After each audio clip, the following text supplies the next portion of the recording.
அஸ்ஸலாமு அலைக்கும். Hi friends. இது வந்து எங்களுடைய 18வது இஃப்தார் தான் பார்க்க போகிறோம். 18வது இப்போ எடுத்து கொஞ்சம் நாள் வீடியோ அந்த அப்லோட் பண்ணி எடிட் பண்ணி டைம் இல்லை போடுறதுக்கு இப்போ தான் போடுறேன்.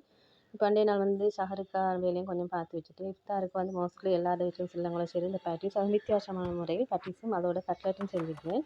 வாங்க வீடியோக்குள் போகலாம். இன்றைய நாள் வந்து இந்த உங்களுக்கு கட்லெட் பேட்டிஸ் இதுகளுக்கு ஃபில்லிங் கறி வந்து செஞ்சு ஃப்ரிட்ஜில் வச்சுன்னா ஒரு 2-3 நாளைக்கு போதும். அது வந்து உங்களுக்கு வேலையும் லேஸாக இருக்கும்.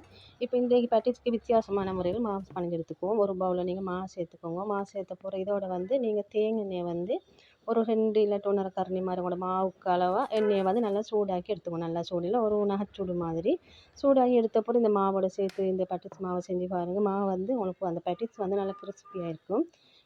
இப்போ இதோட வந்து என்ன பண்ணலாம், கலந்து விட்ட போகிற இதோட கொஞ்சம் சால்ட் சேர்த்து நல்லா கொஞ்சம் தண்ணி சேர்த்து நல்லா கலந்து விட்டுக்கணும். வேறு எதுவும் சேர்க்க தேவையில்லை. இந்த மாவுக்கு முட்டை பட்டர் எதுவும் சேர்க்காமைக்கு உங்களுக்கு வீட்டில் உள்ள பொருட்கள் கொண்டு லேசாக இந்த மாவை பனைஞ்செடுத்துக்க இயலும்.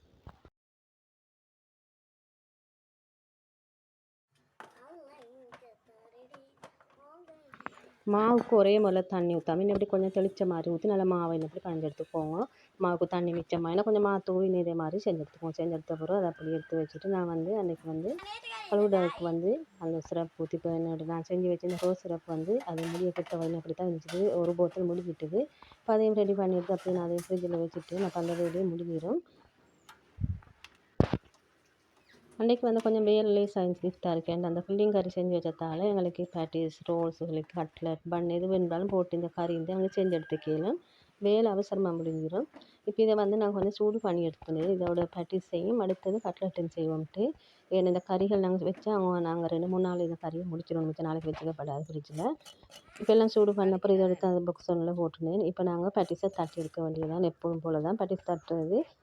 உங்களுக்கு அச்சு இந்த அச்சில் கட் பண்ணி அப்படி பேட்டிஸ் செய்வோம். மேலும் இல்லாட்டி ஒரு மூடியில் கட் பண்ணி நாங்கள் காட்டுற மாதிரி அப்படின்னு செஞ்சு எடுத்துக்கலும். பேட்டிஸ் அச்சு இல்லாதவங்க வந்து போத்தல் மூடி அதை அவங்களுக்கும் கட் பண்ணி எடுக்கணும். ரவுண்ட் ஷேப்பில் இருந்தால் அப்படி ஒவ்வொரு அளவை கட் பண்ணி இப்போ நாங்கள் காட்டுற மாதிரி செஞ்சு பாருங்க. அந்த கறி எதுவும் வெளியே வராது. இப்படி ரவுண்டாக அப்படி கட் பண்ணி எடுத்துக்கணும் அந்த மாவை.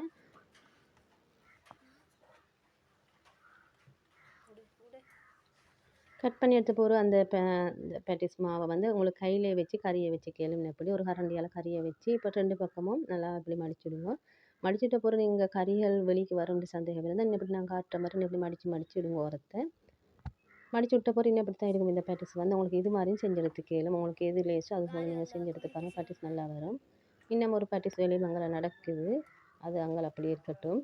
இப்போ பேட்டிஸ் எல்லாம் செஞ்ச போகிறோம். இப்போ இதை வந்து நான் ஃப்ரை பண்ணி எடுத்துக்கணும். அடுத்து வந்து அந்த கறி கொஞ்சம் மிஞ்சிட்டுது, மாவும் மிஞ்சிட்டுது. இப்போ அதை அடுத்து வந்து கட்லட் செய்ய போகிறேன். இந்த கட்லெட்டுக்கு வந்து இந்த பிரெட் கிரம்ஸ் இல்லாமல் அவல் பவுடர் பண்ணி வச்சு இந்த அவலில் தான் இதை வந்து இது பண்ணி எடுத்துக்க போகிறேன். உருண்டை அந்த மாக்களவில் போட்ட போகிறோம். இந்த அவலில் போட்டு பரட்டி எடுத்துக்க போகிறேன். இப்போ அவலில் செஞ்சு பார்க்க இது முதல் தடவை சரி வருமோன்ட்டு ஒரு சந்தேகத்தில் தான் செஞ்சேன். ஆனால் நல்லா வந்துச்சுது. நாங்கள் இதை வந்து டபுள் கோட்டிங் பண்ணியிருந்தால் எங்களுக்கு அந்த கறி எதுவும் வெளியே வராது கட்லெட்டுக்கு. உங்களுக்கு பிரெட் கிரம்ஸ் இருந்தால் பிரெட் கிரம்ஸில் போட்டு எடுத்துக்கலாம். நான் இல்லைன்றதால அவலில் தான் போட்டு எடுத்தேன். அவல் நல்லா அப்படியே தூள் பண்ணி வச்சுக்கோங்க. அதுவும் நல்லா இருக்கும். இதால் ஒரு 5 கட்லெட் போல் மட்டும் பொரிச்சு எடுத்துருந்தேன். முதல்ல வந்து நான் பேட்டிஸையும் பொரிச்சு எடுத்துக்க போகிறேன். அது போல் தான் இந்த கட்லெட்டை பொரிச்சு எடுத்துருந்தேன்.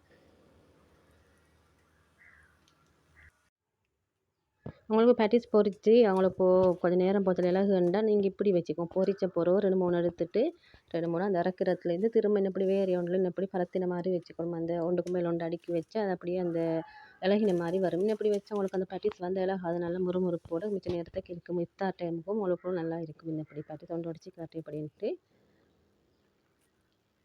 இந்த டிப்ஸ் எல்லாம் ஃபாலோ பண்ணி நீங்கள் பேட்டிஸ் செஞ்சு பாருங்கள். உங்களுக்கு பேட்டிஸ் நல்லா வரும். பேட்டிஸுக்கு வந்து கறி வந்து ஒவ்வொரு நாளைக்கு வித்தியாசமான கறி போட்டு செய்யணும். அடுத்த மாவு வந்து வித்தியாசமான முறையில் செஞ்சு பார்த்துட்டு நான் இந்த முறை தான் இப்படி செஞ்சு பார்த்தேன். நல்லா கிறிஸ்பியாக பேட்டிஸ் வந்துச்சு. அதை அவங்களுக்கு ஷேர் பண்ணிக்கிறேன். இந்த பேட்டிஸோட அடுத்த கட்லட் செஞ்சிருந்தேன். ஒரு சந்தேகத்தில் பிறகு தான் கட்லட் செஞ்சிருந்தேன். கட்லட் இருந்தால் அந்த கட்லெட்டுக்கு வச்சுட்டு அந்த மேலுக்கு அந்த பிரெட் கிரம்ஸ் எல்லாமே செய்கிறதால கொஞ்சம் சந்தேகம் வேண்டாம் கறிகள் எல்லாம் வெளியே வருமோ இப்படின்ட்டு. ஆனால் கட்லட் பொரிச்சு எடுத்த பிறகு பார்க்குறேன் நல்லா வந்துச்சு. உங்களுக்கு காட்டுறேன் இப்படின்ட்டு. இப்போ அதே எண்ணெயில் தான் அந்த கட்லெட் பொரிக்கிறேன். இப்போ இது வந்து நல்லா மீடியம் ஃப்ளேம் நல்லா வச்சுக்கணும். ஒரு பக்கம் நல்லா ஃப்ரை ஆகின அப்புறம் மறுபக்கம் திருப்பி போட்டு இதையும் ஃப்ரை பண்ணி எடுத்துக்கணும். இப்போ பார்க்குறேன் இப்படி இப்படி தான் இருந்துச்சு கட்லெட். பார்க்குறதுக்கும் நல்லா இருந்துச்சு. அடுத்து வந்து டேஸ்ட்டும் நல்லா இருந்துச்சு. அந்த வித்தியாசமான டேஸ்ட் எதுவும் இல்லை. இப்படி தான் இருந்துச்சு. இஃப்தார் வேலை முடிஞ்ச அதே கையோட அந்த வேலையெல்லாம் முடிச்சு உரம் வச்சுட்டு அப்படியே அந்த சஹருக்கான வேலை வந்து மீன் வாங்கிட்டு வந்து சால மீன் கீரை மீன் சாலை இதையும் க்ளீன் பண்ணி வச்சுட்டு எங்களுக்கு சஹர் டைம் கிட்ட வகையிலண்டா தொழுதுட்டு வந்து சரி ஃப்ரை பண்ணி எடுத்துக்கி மசாலாவுக்கு பரட்டி வச்சுட்டா இப்போ இதை அப்படியே க்ளீன் பண்ணி அதையும் வச்சுட்டு இப்போ இஃப்தாருக்கு வந்து எல்லாம் செஞ்சு வச்சதெல்லாம் எடுத்து வச்சுட்டு நோம்பு இருக்கிற டைம் கிட்ட வாங்கி வருகுது. அன்றைய நாள் இஃப்தாருக்கு 2 ஷோர்டிஸ் 2 ட்ரிங்க் தான் நெல்லி சிரப் போட்டு அந்த ட்ரிங்க் ஒன்று அடுத்த ஃபலூடா செஞ்சுருந்தேன். வாட்டர்மெலனும் ஆரஞ்சும் செஞ்சுருந்தேன். அல்ஹம்துலில்லாஹ் அன்றைய நாள் இஃப்தார் இப்படி தான் போட்டுருது. இந்த வீடியோ பிடிச்சதை லைக் பண்ணி ஃபேமிலி ஃப்ரெண்ட்ஸ் எல்லாம் ஷேர் பண்ணுங்கள். தேங்க்ஸ் ஃபார் வாட்சிங்.